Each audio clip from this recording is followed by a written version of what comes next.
venerable daytime drama All My Children has seen great success and popularity in its over 30-year run on the American Broadcasting Company. On January 5, 1970, the world of daytime television was changed forever when viewers first met the diverse citizens of a small town on the Pennsylvania Main Line, Pine Valley. They were the kind-hearted Martins, the regal Tylers, and arguably Pine Valley's most popular and decisive resident, Erica Kane.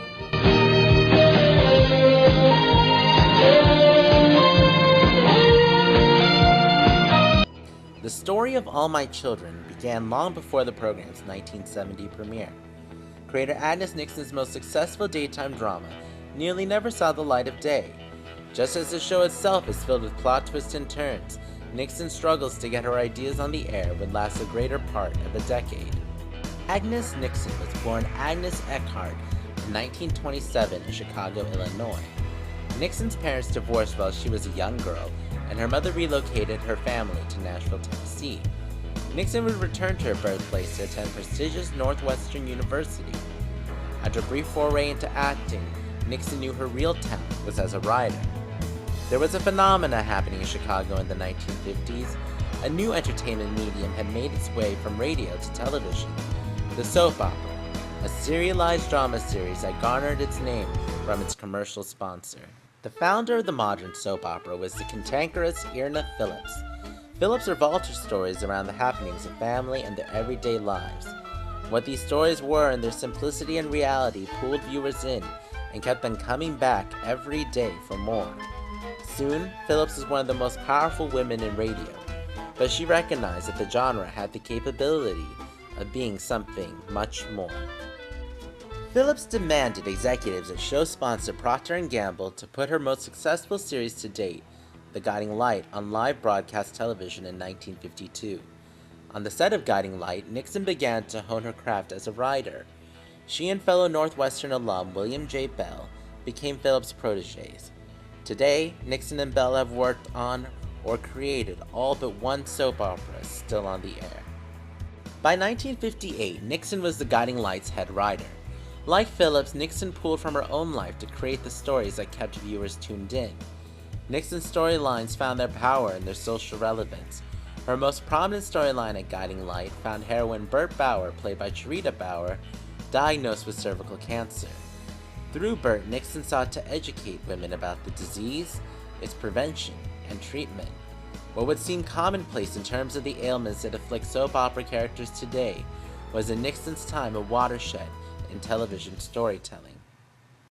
In 1965, during a family trip to St. Croix, Nixon wrote the story Bible to a show she planned to pitch to her bosses at Procter & Gamble that she called All My Children. The story revolved around the citizens of a small town, Pine Valley, named after her own hometown, Pine Ridge, in the Pennsylvania Valley. Nixon wrote an introduction that would stand as the show's mantra and guiding force. The great and the least, the rich and the poor, the weak and the strong, in sickness and in health, in joy and in sorrow, in tragedy and triumph, you are all my children. As if a sign from God, on the return trip home, Nixon lost the only copy of her manuscript. It would turn up later in one of her suitcases.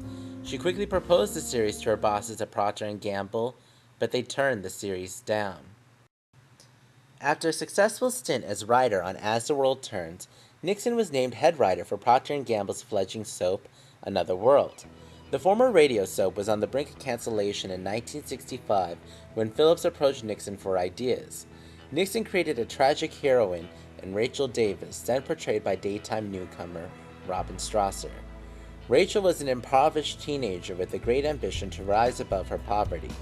Rachel impassively schemed and manipulated her way into high society by marrying the heir at Bay City's wealthiest family. The character of Rachel and her subsequent love triangle with Stephen Alice Frame turned the tide for Another World. Rachel would become an archetype for many dramatic characters to come. In 1968, ABC approached Nixon to create a new soap opera. Still reeling over Procter & Gamble's rejection of All My Children, she created another drama serial named One Life to Live. It premiered on July 15, 1968, to rave reviews Happy with One Life to Live success, ABC approached Nixon for a second daytime drama. Nixon believed that she was fresh out of ideas when her husband, Bob Nixon, reminded her about All My Children. She took the Bible out of her drawer and pitched it to ABC. ABC was especially impressed by a young love triangle Nixon had outlined, revolving around high school jock Phil Brent, girl next door Tara Martin, and the privileged Chuck Tyler. Wanting to appeal to a younger demographic, ABC picked up the show and set a January 5, 1970 premiere date at 1:00 p.m. Eastern Standard Time. Nixon's reputation in the daytime community helped in the process of casting many of the main characters. Nixon recruited a former star from a show she worked on briefly, As the World Turns, to headline her new program. She was Rosemary Prince, daytime's first teen heroine, Penny Hughes. Prince was uneasy about rejoining daytime and agreed to return for Nixon under a short-term, 6-month contract. In the opening credits, she would be the only actress credited with a photo and a title reading special guest star. This time, Prince would portray Amy Tyler, the mother of the teenage hero, Phil Brent. The rest of the casting did not go as smoothly. As the premiere date for All My Children approached, Nixon and her producers worked overtime to fulfill her vision of the perfect cast for All My Children.